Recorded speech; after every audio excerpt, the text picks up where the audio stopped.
Bismillahirrahmanirrahim.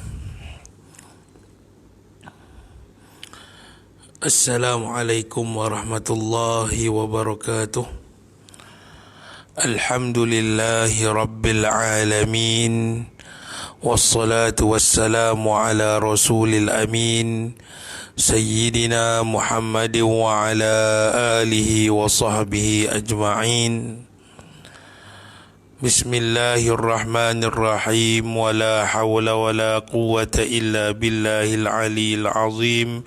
Bismillahilladzi la yadurru ma'asmihi syai'un fil ardi wa la fis sama' wa huwas sami'ul alim. Astaghfirullah rabbal baraya, astaghfirullah minal khataya.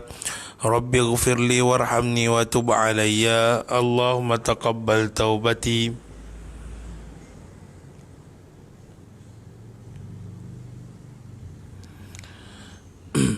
La ilaha illallah Muhammadur Rasulullah fi kulli lamhatin wa nafasin adada ma wasi'ahu ilmullah. La ilaha illallah wahdahu la syarika lah. La ilaha illallahul malikul haqqul mubin. Subhanallahi wa bihamdihi, subhanallahil azim. Subhanallahi walhamdulillahi wa la ilaha illallah wallahu akbar. Ya latifan bi khalqihi, ya aliman bi khalqihi, ya khabiran bi khalqihi. Ultuf bina ya latifu, ya alimu, ya khabir. Ya latifan lam yazal, ultuf bina fima nazal. Innaka latifun lam tazal, ultuf bina wal muslimin. Hasbunallah wa ni'mal wakil. Hasbiyallahu la ilaha illahu, alaihi tawakkaltu wa huwa rabbul arshil azim. Allahumma salli ala Muhammad, Allahumma salli alaihi wa sallim. Allahumma salli salatan kamilah wa sallim salaman tamman ala sayyidina Muhammadin alladhi tanhallu bihi al-uqad wa tanfariju bihi al-kurab wa tuqda bihi al-hawaij wa tunalu bihi al-raghaib wa husnul khawatim wa yustasqa al-ghamamu biwajhihi al-karim wa ala alihi wa sahbihi fi kulli lamhatin wa nafasin bi'adadi kulli ma'lumin lak. Sallallahu alayka ya Rasulullah. La hawla wa la quwwata illa billahil aliyil azim.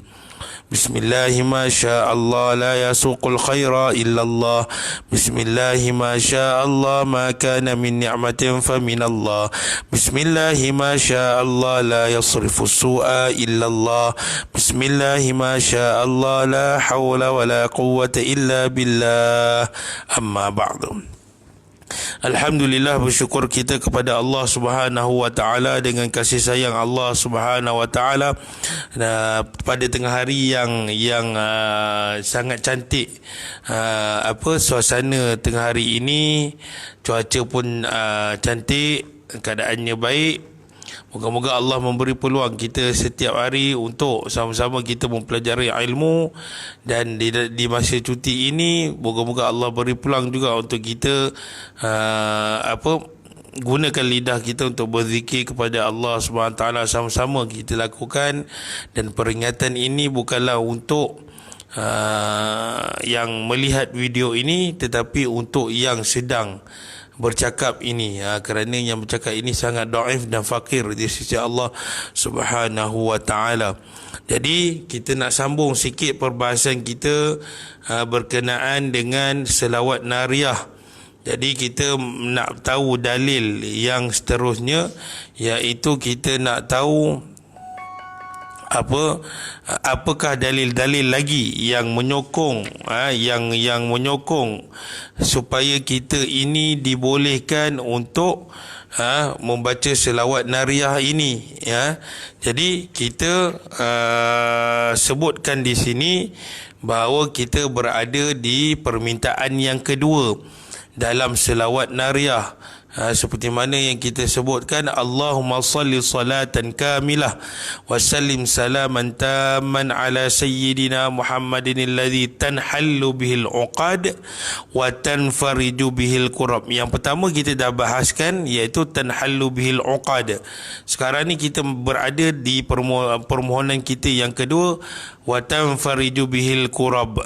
Segala kesusahan dapat terlepas daripada kedatangan Nabi SAW di muka bumi ini. Maka kita nak kongsikan, kita nak sebutkan bahawa ada dalil-dalil kuat yang menunjukkan kita ini dibolehkan untuk membaca selawat nariyah ini. Amalkan tuan-tuan, amalkan tuan-tuan.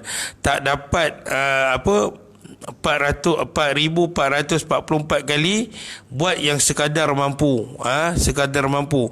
Di dalam selawat ini boleh dijadikan sebagai syifa, boleh dijadikan sebagai amalan zikir harian, boleh dijadikan sebagai tanda kemuliaan dan pujian kita kepada Rasulullah sallallahu alaihi wasallam. Bila-bila masa tuan-tuan boleh lakukannya. Dia tidak terhad kepada masa, dan lebih banyak lagi kita berselawat kepada Nabi, lebih banyaklah pahala yang Allah berikan, keberkatan yang Allah berikan kepada kita, insya-Allah. Kita nak bahaskan, kita berada di permohonan kita yang kedua, wa tanfariju bihil kurab. Dan kita nak masuk dalil yang kelima, iaitu dalil berkenaan dengan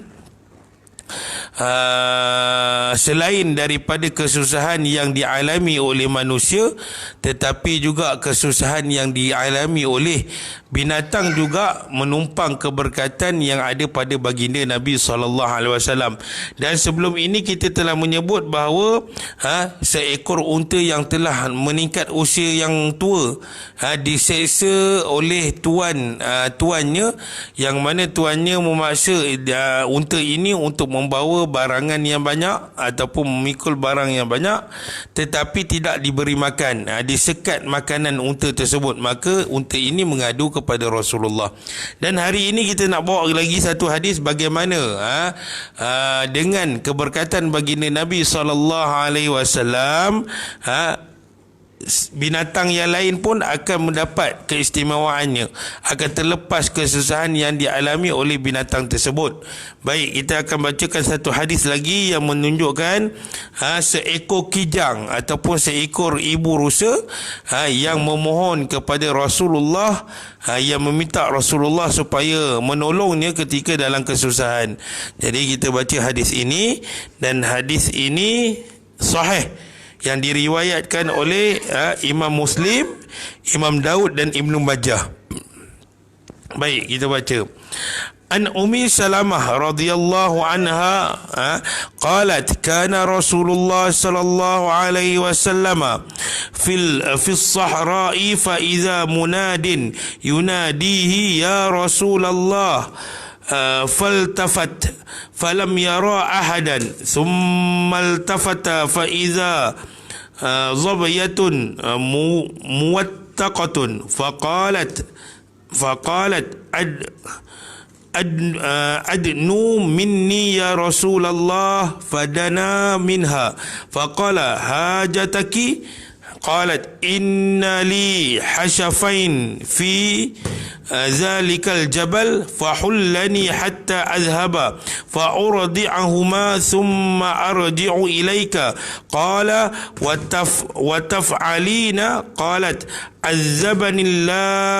عذبني الله بعذاب العشار إن لم أفعل فأطلقها فذهبت فأرضعت حشفيها ثم رجعت فأوثقها وانتبه الأعرابي فقال لك حاجة يا رسول الله قال نعم تطلق هذه فأطلقها فخرجت تعدو وهي تقول أشهد أن لا إله إلا الله وأنك رسول الله.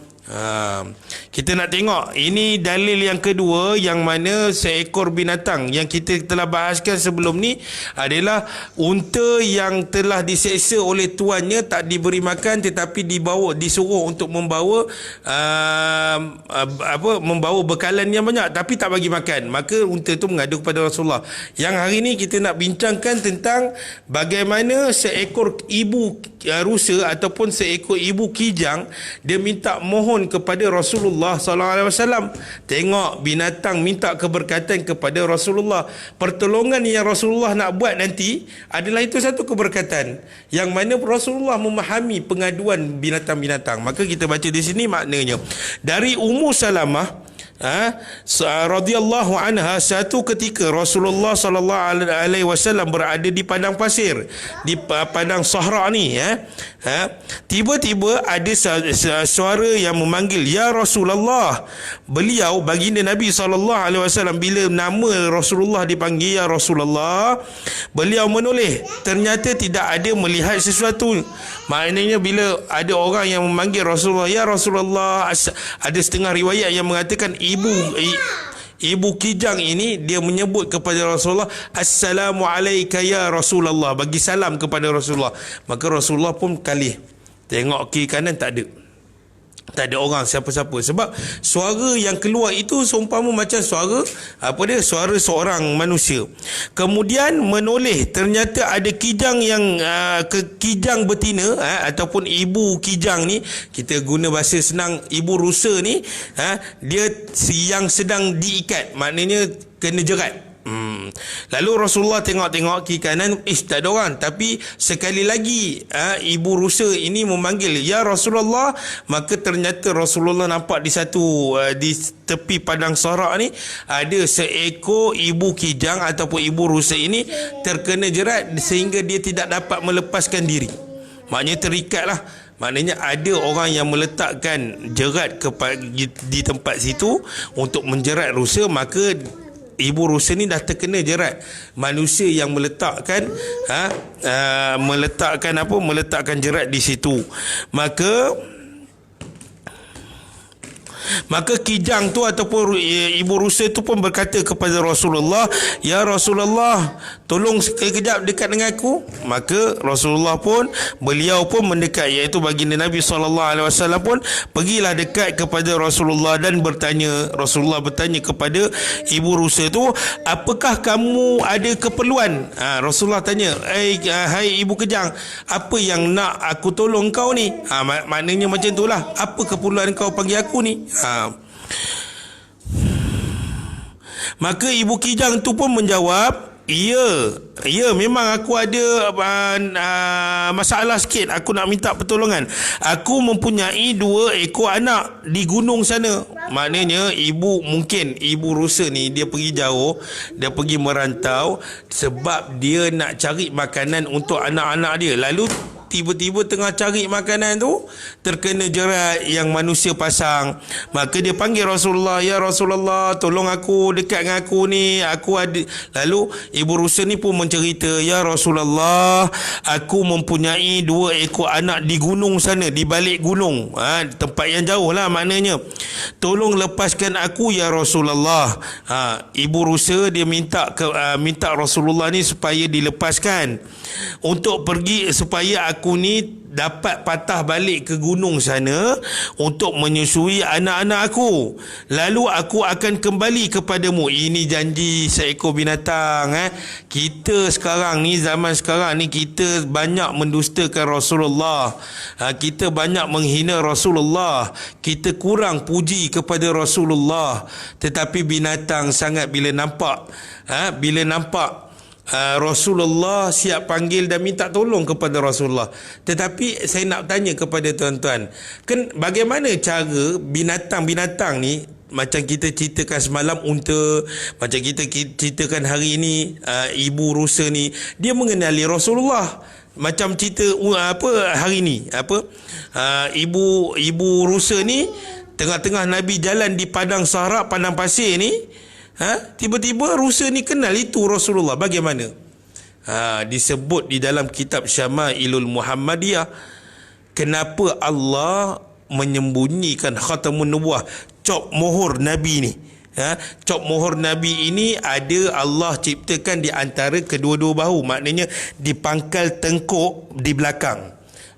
Maka kenapa Allah ciptakan Nabi ni ada cop mohor Nabi di belakang tengkuk? Dan sebahagian ulama mengatakan Nabi-Nabi lain juga dia ada cop mohor, tetapi Allah jadikan cop mohor Nabi-Nabi terdahulu di atas tangan kanan Nabi-Nabi terdahulu. Kenapa? Ceritanya kenapa? Kenapa Allah jadikan tanda kenabian Nabi-Nabi yang lain sebelum Nabi SAW, Nabi Adam, Nabi Ibrahim, Nabi Musa, Nabi Isa ni, Allah jadikan cop mohor dia bagi Nabi-Nabi terdahulu ni di sebelah tangan kanan Nabi-Nabi yang lain, tetapi untuk baginda Nabi SAW Allah ciptakan cop mohor Nabi ini di belakang tengkuk. Maknanya Allah ciptakan Nabi punya cop mohor ni tersembunyi di belakang, dan Nabi-Nabi yang lain Allah ciptakan cop mohor di sebelah tangan kanan. Kenapa? Kerana Nabi terdahulu bila mereka sampaikan dakwah kepada masyarakat mereka, contoh Nabi Musa sampaikan dakwah kepada kaumnya, Nabi Lut sampaikan dakwah kepada kaumnya, Nabi Ibrahim sampaikan dakwah kepada kaumnya, mereka ini Nabi-Nabi terdahulu dan Rasul terdahulu terpaksa mengiklankan diri, aku ni pesuruh Allah. Tu kehebatan Nabi-Nabi terdahulu, dia berani sampaikan benda yang benar. Dia pergi kepada kaum dia yang jahil, dan menyatakan kepada kaum-kaumnya, wahai kaumku, taatlah kepada Allah Tuhan kita, aku ni pesuruh Allah. Maka Nabi-Nabi terdahulu kehebatannya adalah berani menyampaikan dakwah dan mengiklankan diri mereka ni kepada kaum-kaum mereka dengan cara terbuka. Akan tetapi kehebatan Rasulullah ini lagi dahsyat. Sebab itu Allah sembunyikan khatamun nubuwah, cop mohor Nabi di belakang tengkuk. Kerana apa? Kerana Nabi tak perlu iklankan diri Nabi SAW sebagai Rasulullah. Buktinya apa? Tengok ketika Nabi berjalan di padang pasir ni, cerita ni, lalu yang menegur Nabi itu adalah seekor ibu rusa, terus panggil kepada ya Rasulullah.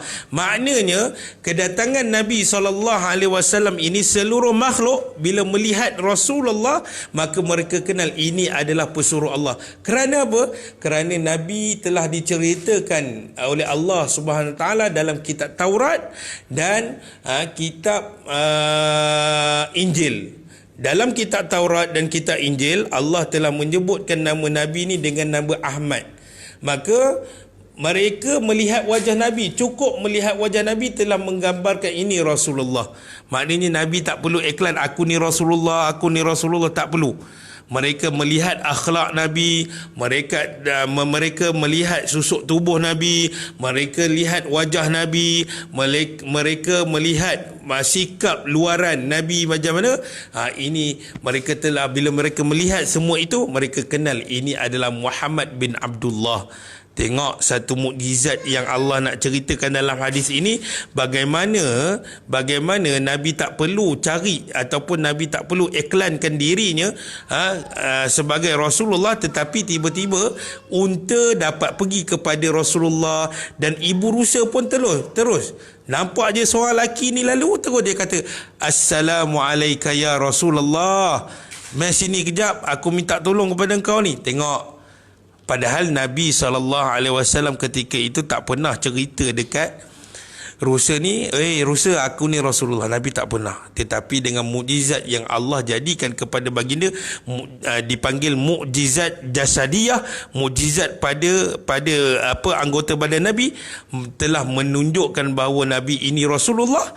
Maka sekaligus ibu rusa dan unta yang kita ceritakan semalam telah mengenal ini adalah pesuruh Allah yang benar. Maka ibu rusa tu pun dia kata apa? Ya Rasulullah, tolong lepaskan aku daripada jerat ni. Tolong lepaskan aku daripada jerat ni, sebab aku nak pergi menyusukan anak aku di balik gunung sana, dan aku berjanji dengan engkau dengan nama Rasulullah, aku berjanji aku akan patah balik. Ini janji. Tengok hebatnya seekor binatang yang tidak berakal, tetapi dia berjanji dengan Rasulullah akan kembali setelah Rasulullah melepaskan melepaskan ikatan jerat itu. Dia berjanji dengan Rasulullah dengan nama engkau Rasulullah, dengan keberkatan engkau Rasulullah, aku akan kembali balik setelah aku bagi anak aku susu. Setelah anak aku kenyang isap susu aku, maka aku akan kembali balik dan engkau ikatlah kembali jerat ini pada aku. Maka Rasulullah bertanya, kamu akan kembali? Rasulullah pun terkejut. Bagaimana rusa ni dia berjanji dengan Rasulullah, dia kata apa, bila aku dah susukan anak aku nanti aku akan balik ke tempat ini. Lalu Rasulullah tanya, engkau nak patah balik? Maka ibu rusa tu pun menjawab, Allah akan mengazabku seperti azab pengumpul pungutan liar jika aku tidak kembali. Subhanallah, amanahnya ibu rusa ni terhadap orang yang memasang jerat, dan amanahnya ibu rusa ini terhadap Rasulullah sallallahu alaihi wasallam. Dia tahu, dia takut bahawa kalau aku tipu dengan persuruh Allah, maka aku akan diazab oleh Allah Subhanahu wa taala. Sedangkan hari ini aku terkena jerat adalah kerana rezeki orang yang memasang jerat. Tengok, dia tak nak bagi hati orang yang memasang jerat ini kecewa dengan jeratnya, maka dia janji dengan Rasulullah atas nama Rasulullah, bertawassul dengan Rasulullah.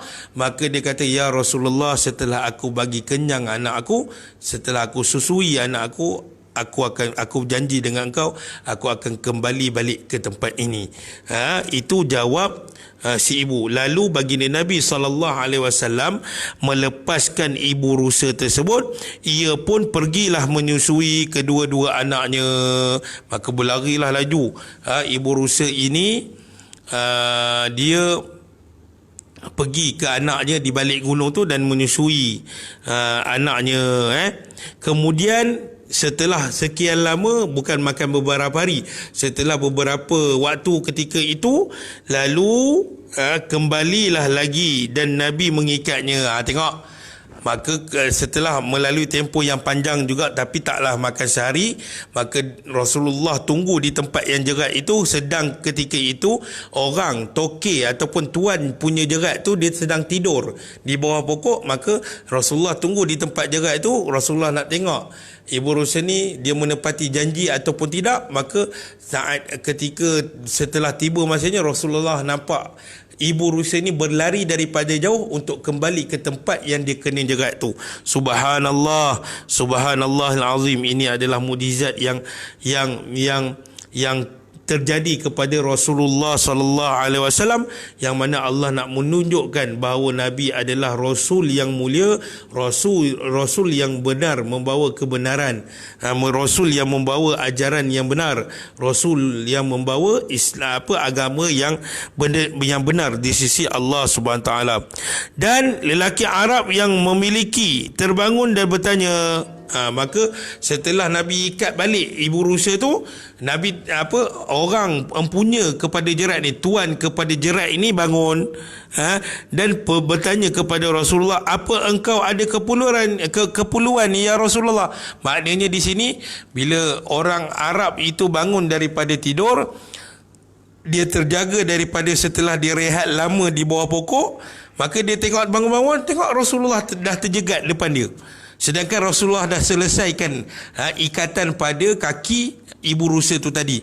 Maka orang tuan kepada empunya jerat ni, dia bertanya kepada Rasulullah, ya Rasulullah, kau datang ke sini ada apa-apa ke yang boleh aku bantu? Ada keperluan yang boleh aku tolong kau cari?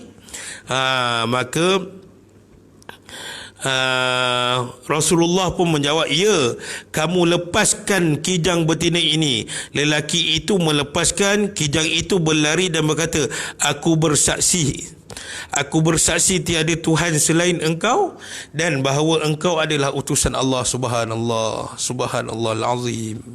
Tengok tuan-tuan, bagaimana keadaan seekor binatang yang tidak berakal, seekor binatang yang Allah jadikan dia terkena jerat. Dan mungkin kalau tidak ada ketika itu Rasulullah berjalan di depannya, pasti dia akan mati dan dimamah oleh manusia. Dan ini adalah mungkin jadi rezeki kepada manusia untuk makan daging rusa. Tetapi disebabkan keberkatan Rasulullah SAW lalu di depannya, maka ibu rusa ni panggil, ya Rasulullah, dia amanah. Di sini kita belajar apa?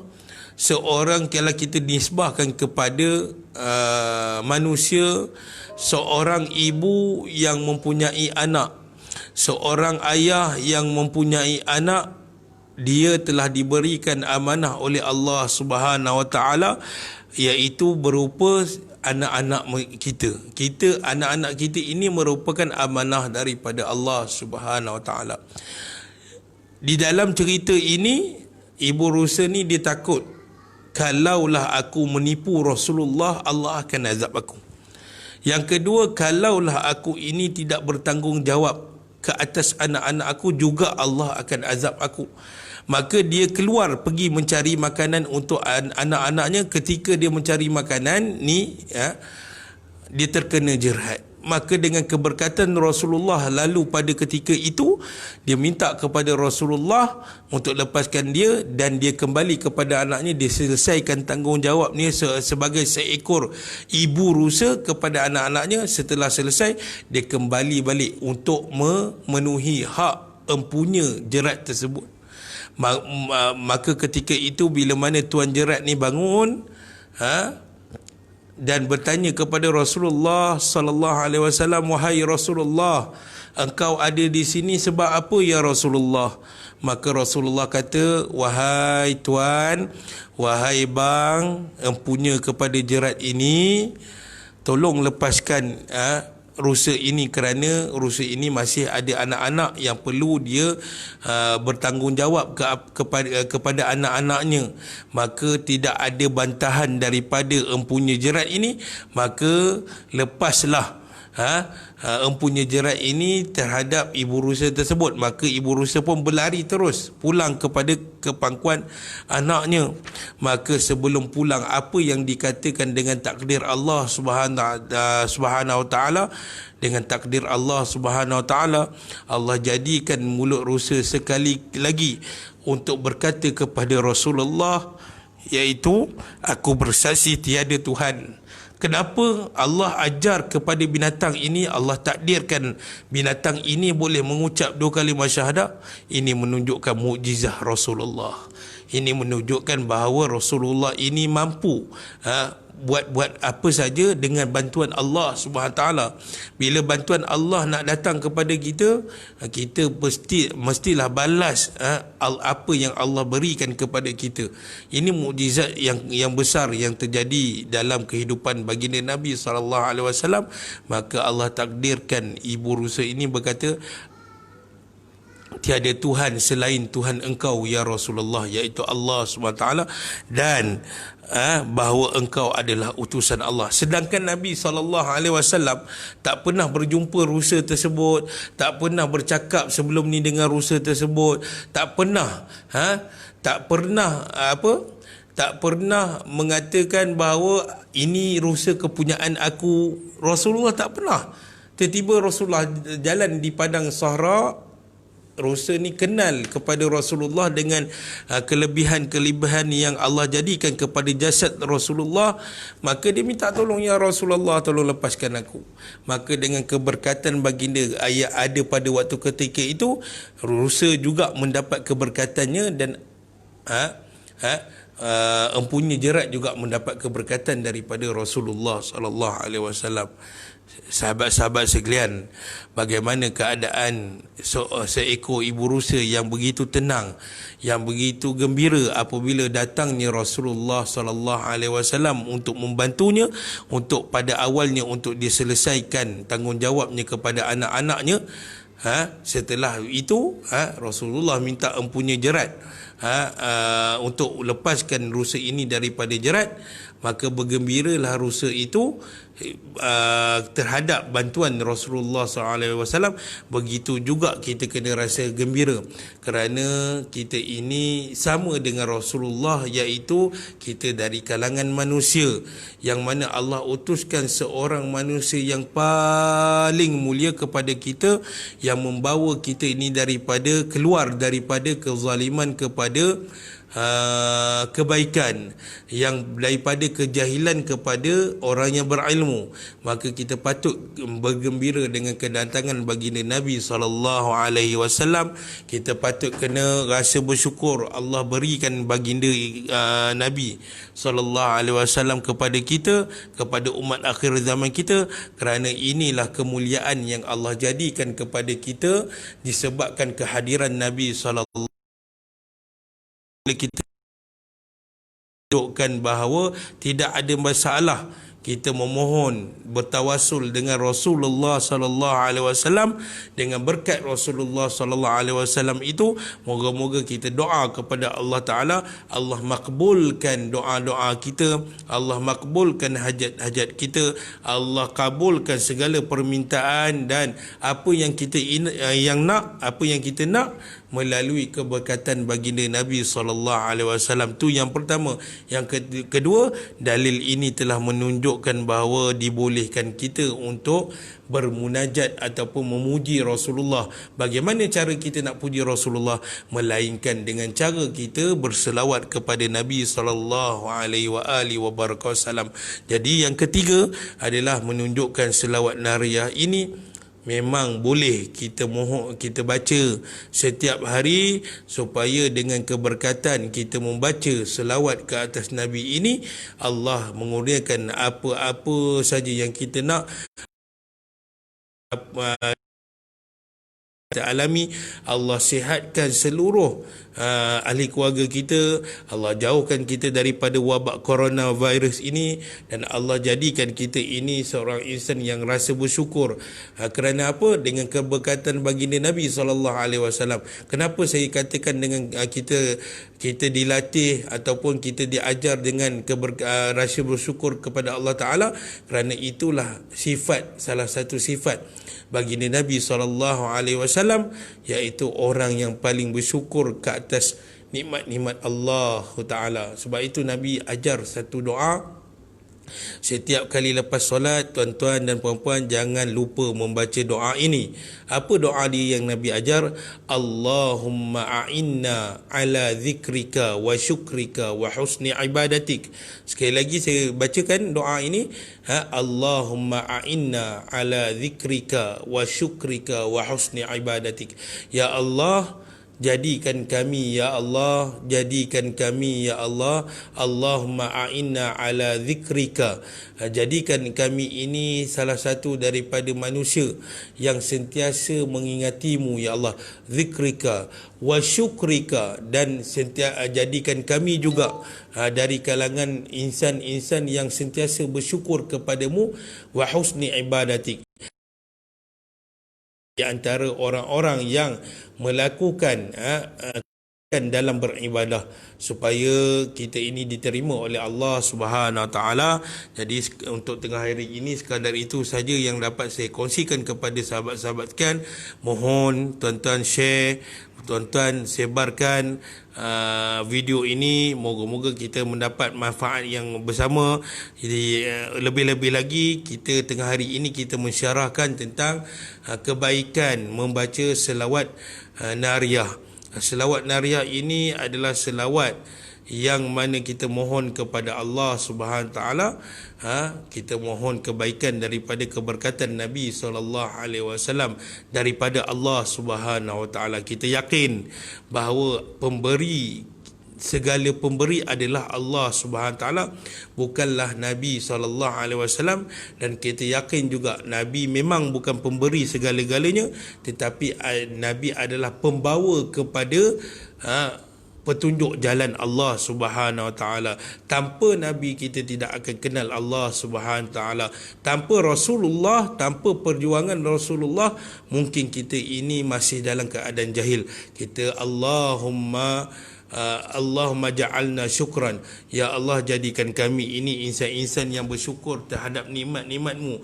Antara nikmat yang paling besar yang kami bersyukur adalah Engkau jadikan kami ini dalam keadaan beriman dan Islam, ya Allah.